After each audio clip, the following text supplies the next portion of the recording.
हरे कृष्णा दोस्तों, आज की बड़ी समस्या है। बात बात पर पति पीटते हैं। इतना घर में झगड़ा होता है, क्या करें। ज़्यादातर यही समस्या है। पति पत्नी की शादी का विवाह का 10 साल हो गया है, बुढ़े होने लगे हैं, परंतु कभी बनी ही नहीं।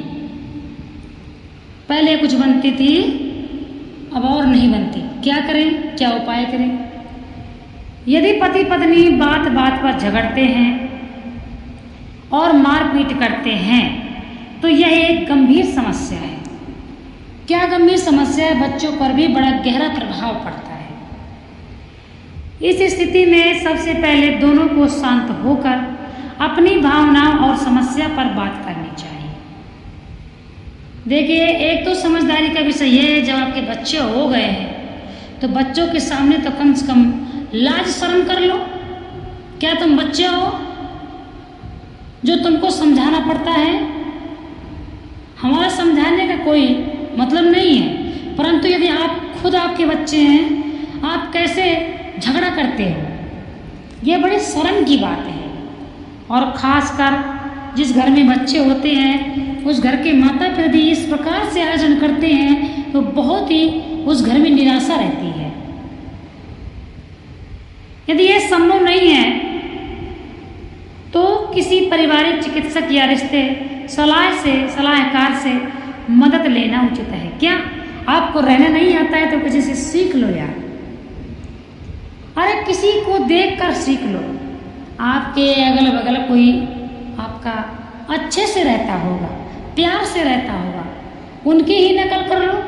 अच्छे के लिए तो नकल भी चलती है, उनकी ही नकल करके रह लो, अच्छे से रह लो यार।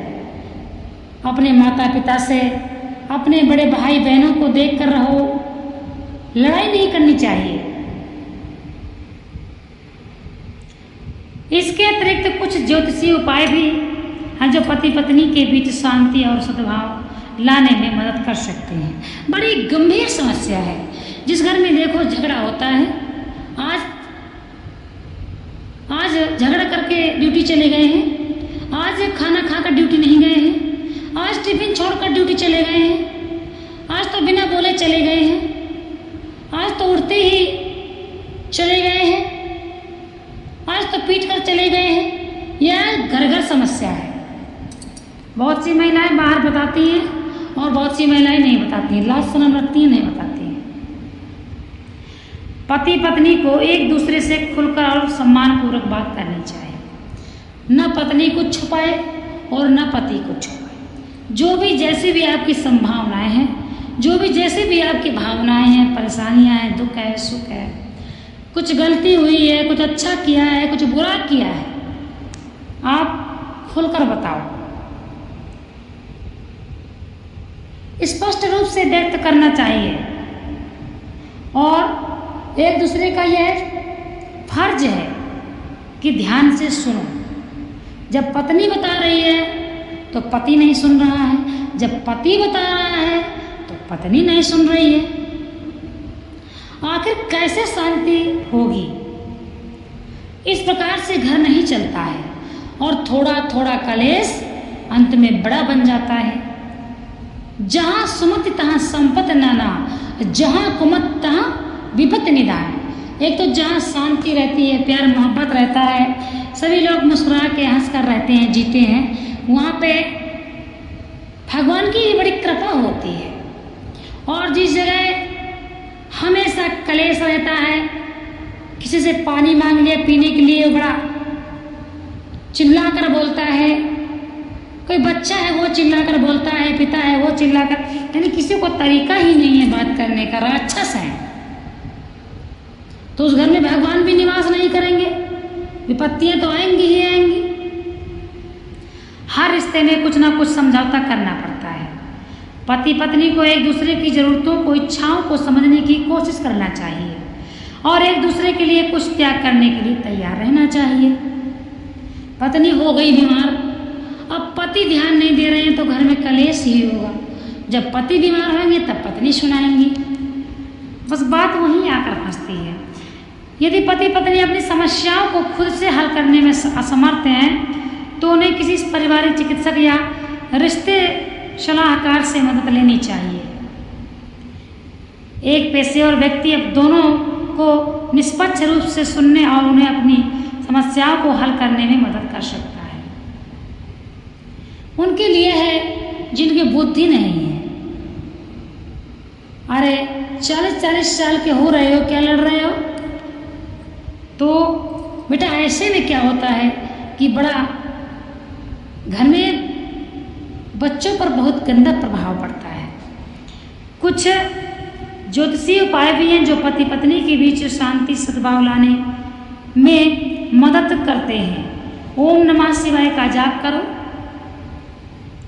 भगवान शिव और पार्वती की पूजा करना, घर में तुलसी का पौधा लगाना, कुछ ऐसे उपाय हैं जो पति पत्नी के बीच प्रेम और सद्भाव को बढ़ा सकते हैं। यह जरूर करना, करके देखना। एक दूसरे के प्रति सम्मान और प्रेम बनाए रखें। स्वयं से कोशिश करो। एक दूसरे की गलतियों को माफ करो। अरे कोई ना कोई गलती सबसे हो जाती है, तो उनकी गलतियों को लेकर नहीं बैठना है। गलतियों को माफ करो। एक दूसरे के साथ अधिक समय बिताएं और एक दूसरे के साथ गुणवत्तापूर्ण समय बिताएं। एक दूसरे के प्रति वफादार बनो। एक कुत्ता होता है, वह भी वफादारी करता है। कैसे करता है? यदि आपने उसको गेट पर रोटी दे दिया, खाना दे दिया, पानी दे दिया, तो वह आपके गेट की रखवाली करने लगेगा बिना बोले। आपको बोलना भी नहीं पड़ेगा। तो वफादार बनो। जब एक पशु वफादार हो सकता है तो इंसान को भी होना चाहिए। बड़ी शर्म की बात है, यह बड़ी शर्म की बात है। जब एक पशु वफादार हो सकता है तो एक इंसान कैसे गद्दार हो सकता है? फिर तो इंसानों से पशु अच्छे हैं। तो हमारा मतलब किसी को ठेस पहुंचाना नहीं है, परंतु इस बात का ध्यान दें। जहाँ सुमित्रा संपत्ति नाना, जहाँ कुमति, जहाँ क्लेश है, वहाँ विपत्तियाँ आती रहती हैं। अच्छी बुद्धि से रहो, हंसते रहो, मुस्कुराते रहो। घर में आए अतिथि का स्वागत करो, माता पिता का सम्मान करो, बच्चों को प्रेम दो, प्यार दो। बस यही घर एक मंदिर के समान होता है। जिन घर में यह सब नहीं होता है, वह घर में भगवान का भी निवास नहीं होता। वह घर घर जैसा नहीं होता है। क्यों? आपके घर में यदि निमित्त कलेश होगा तो भगवान भी आपकी पूजा भी स्वीकार नहीं करेंगे। भगवान भी आएंगे और चले जाएंगे। अरे इस घर में तो बड़ा कलेश होता है। चाहे कोई भी इंसान आपके घर में अतिथि के रूप में आता है, यदि आप अत्यधिक कलेश करोगे तो वह भी नहीं रुक पाएगा, वह भी चला जाएगा। तो जिस घर में कलेश होता है उस घर में अच्छा नहीं होता है। परेशानियाँ आती हैं, अत्यधिक बीमारियाँ घेरती हैं, धन की कमी रहती है, माता पिता दुखी रहते हैं। इन सब बातों को ध्यान में रखो और खुश रहो।